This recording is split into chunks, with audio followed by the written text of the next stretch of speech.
कोई भी व्यक्ति हमारा मित्र या शत्रु बनकर संसार में नहीं आता। हमारा व्यवहार और शब्द ही लोगों को मित्र या शत्रु बनाते हैं। अगर आप उन बातों एवं परिस्थितियों की वजह से चिंतित हो जाते हैं जो आपके नियंत्रण में नहीं, तो इसका परिणाम समय की बर्बादी एवं भविष्य में पछतावा है। भगवान श्री कृष्ण कहते हैं, तू मन को साफ रखा कर, वहां हिसाब कमाई का नहीं, कर्मों का होगा।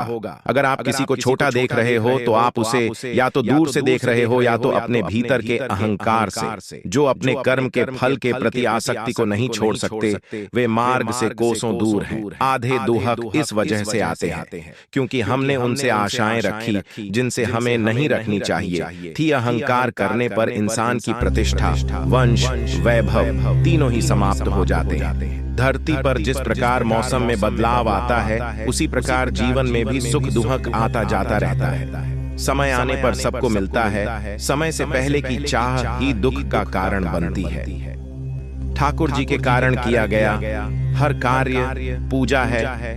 वो कार्य जो श्री कृष्ण को बीच में रखकर किया जा रहा है और कृष्ण के लिए ही किया जा रहा है। लेकिन अगर कृष्ण बीच में नहीं है तो अपना इंद्रिय तृप्ति के लिए किया गया सब कार्य हमारी मृत्यु के साथ ही व्यर्थ चला जाएगा। इस जगत में आपका इंसान के रूप होना ही आपके लिए सबसे बड़ी खुशी की बात है। जिस मनुष्य के पास सत्वगुणी संपत्ति है, उसे मैं मोक्ष और सुख अवश्य प्रदान करता हूँ। जहाँ जिसका दाना लिखा होता है, समय उसे वही बुलाता है। कोई किसी का दिया हुआ नहीं खाता, हर व्यक्ति अपने नसीब का खाता है। इसलिए मनुष्य को कभी अपने पद, प्रतिष्ठा और माया का घमंड नहीं करना चाहिए। व्यक्ति जो चाहे बन सकता है यदि विश्वास के साथ इच्छा वाली वस्तु पर वो लगातार चिंता करे। दुर्भाग्य की समाप्ति हो जाती है क्योंकि मेरा ध्यान करते करते भक्त का मन निष्क्रिय हो जाता है और अस्तित्व मुझ में लीन हो जाता है। बिना मेहनत किए खुद को कैसे बेहतर कर सकते हो और किसी मासूम जीव को पीड़ा देकर मुझे आखिर कैसे प्रसन्न देख सकते हो। भगवान श्री कृष्ण कहते हैं,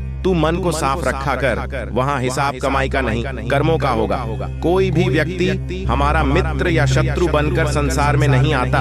हमारा व्यवहार और शब्द ही लोगों को मित्र या शत्रु बनाते हैं। मनुष्य का जीवन केवल उसके कर्मों पर चलता है। जैसा कर्म होता है वैसा उसका जीवन होता है। जैसे तेल समाप्त हो जाने पर दीपक बुझ जाता है, उसी प्रकार कर्म के क्षीण हो जाने पर भाग्य भी नष्ट हो जाता है। संघर्ष और परिश्रम के माध्यम से ही सफलता प्राप्त की जा सकती है। जो लोग किसी सच्चे व्यक्ति का दिल तोड़कर किसी तीसरे के पास खुशी ढूंढने जाते हैं, वो अक्सर धोखा खाते हैं। संघर्ष और परिश्रम के माध्यम से ही सफलता प्राप्त की जा सकती है।